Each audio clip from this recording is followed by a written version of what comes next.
You ever wake up one day and realize you've been running on autopilot? Not crashing, not burning, just coasting, like life is happening around you, but not to you. You're doing everything right, checking the boxes, keeping up appearances, but deep down, there's this quiet hum of dissatisfaction.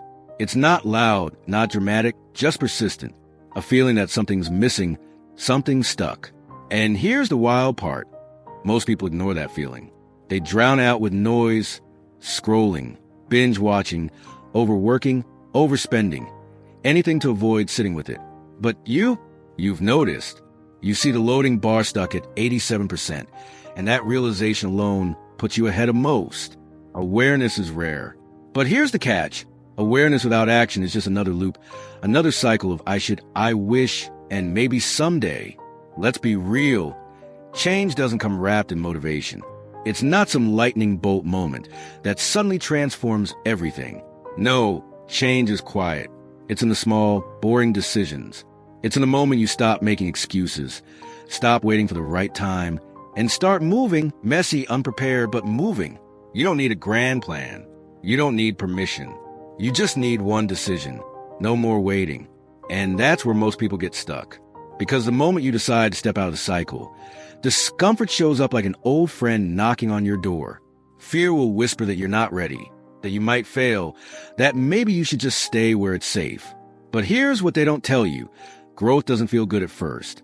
It doesn't feel like fireworks. It feels like resistance, like breaking an old habit, like stepping into the unknown and choosing not to turn back. And that's where the shift begins.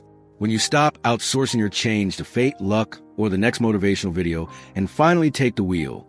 Because the truth is, nobody is coming to save you. No magic moment, no perfect opportunity. It's on you. And once you accept that, you take your power back. The moment you start changing, the world pushes back. Not because you're doing something wrong, but because you're disrupting the script. You see, people get comfortable with who you used to be, the agreeable one, the always available one, the one who put themselves last. And the second you decide to break that pattern, you'll feel it.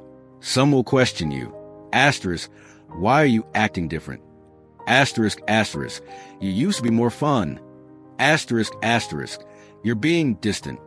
Asterisk, but what they really mean is asterisk, you're no longer easy to control.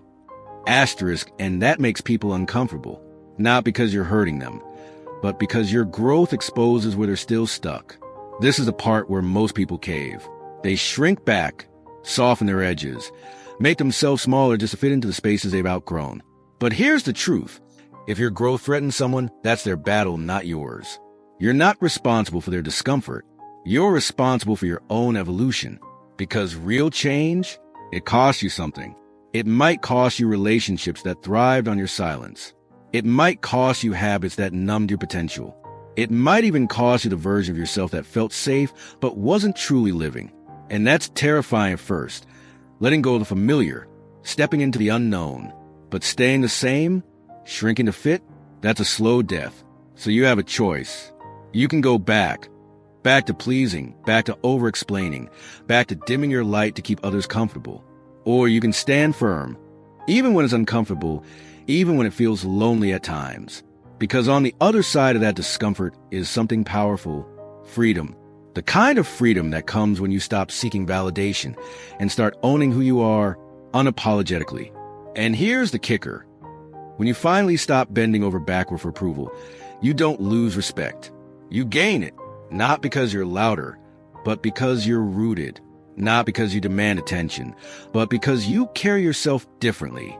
And people feel that. The ones who belong in your life, they'll adjust.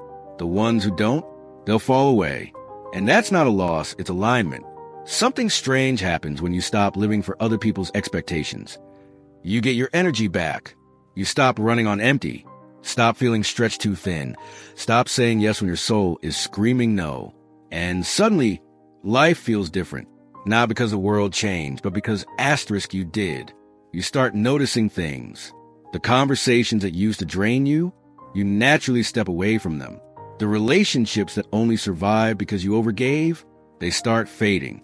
The things that once triggered you, they barely get a reaction. Not because you've hardened, but because you've healed. You've learned that not everything deserves your energy. Not every battle is yours to fight. Not every opinion needs a response. And that shift, it's not loud, it's not dramatic. It's quiet, peaceful. It's the moment you stop performing and start being. It's when you walk into a room and don't scan for approval, but for alignment. It's when you stop justifying your choices to people who were never meant to understand them.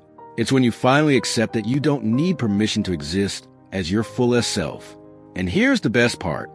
Once you step into this energy, life starts to reorganize itself around you. People respect your boundaries without you having to explain them. Opportunities that once seemed impossible start appearing. The chaos that used to consume you starts feeling irrelevant. Not because the world became easier, but because you became clearer. You stop chasing. You stop proving. You stop apologizing for being too much or too little. You simply are. And in that stillness, that self-trust, that unshakable presence, asterisk, that's where life truly begins. Asterisk, because you're no longer waiting for permission to live it. You've already decided